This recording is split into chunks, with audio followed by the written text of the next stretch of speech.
நீ இருக்கிறியே ஓல கொட்டாயா, சும்மா நடக்கிறியே தவள கொட்டாயா,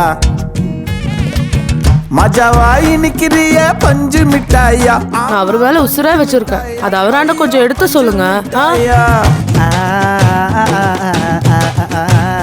யோ பெரிய மனுஷா, பேத்திகள் அனுப்பி பஞ்சாயத்து பண்ணிட்டு இருக்கியா? ஆம்பளைங்க பேசிட்டு இருக்கும்போது பஞ்சாயத்துக்கு பொம்பளைங்க வந்தா அது நல்லா இல்ல பாத்துக்க. எல்லாரும் கொஞ்சம் அமைதியா இருங்க. எனக்காக யாரும் சண்டை போட வேண்டாம். இந்த பிரச்சனை நானே பேசிக்கிறேன். ஏப்பா கலிவரதா, நீ பண்றது உனக்கே நியாயமா இருக்கா? பல வருஷத்துக்கு மேல நடந்த விஷயத்தை இப்ப பேசி என்ன நடக்க போகுது? திரும்ப திரும்ப அந்த பிரச்சனையை ஏன்பா எல்லா இடத்துக்கும் கொண்டு வர? இந்த பார், உன்ன மாதிரி எனக்கு இழப்பு தான். என்னைக்கு என் பையன் ஓடி போனானோ அன்னைக்கு அவனை நான் தலை முடிக்கிட்டேன். இப்ப அவன் எங்க இருக்காம கூட எனக்கு தெரியாது. என் மகன் திரும்பி வந்தா கூட அவனை நான் ஏத்துக்க போறது இல்ல. ஒன்றை விட அவன் மேல நான் கோபமா இருக்கேன்.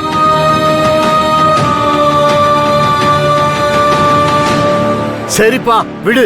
நீ எனக்கு வேண்டியவனோ வேண்டாதவனோ விசேஷ அன்னைக்கு வந்துட்ட, முன் வரிசையில வந்து உட்காரு. என்ன பத்தி என்ன நினைச்ச நீ? தாலி எடுத்து கொடுத்து உன் 70ஆம் கல்யாணத்தை நடத்தி வைப்பேன் பாத்தியா? அன்னைக்கு மட்டும் உன் பையன் பிரபாகரன் என் தங்கச்சி கழுத்துல தாலியை கட்டி இருந்தானா இன்னைக்கு இந்த 70ஆம் கல்யாணத்தை 8 ஊரை கூட்டி நான் பிரம்மாண்டமா பண்ணிருப்பையா?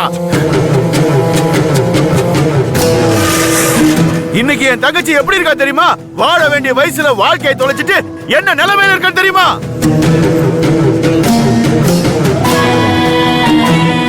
என் அப்பா உன்னாலேயே போய் சேர்ந்துட்டான்.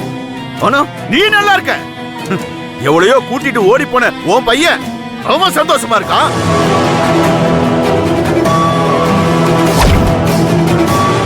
நீ அவனுக்கு வேண்டியதெல்லாம் செஞ்சு கொடுத்து ஒண்ணுமே தெரியாத மாதிரி இருக்கல.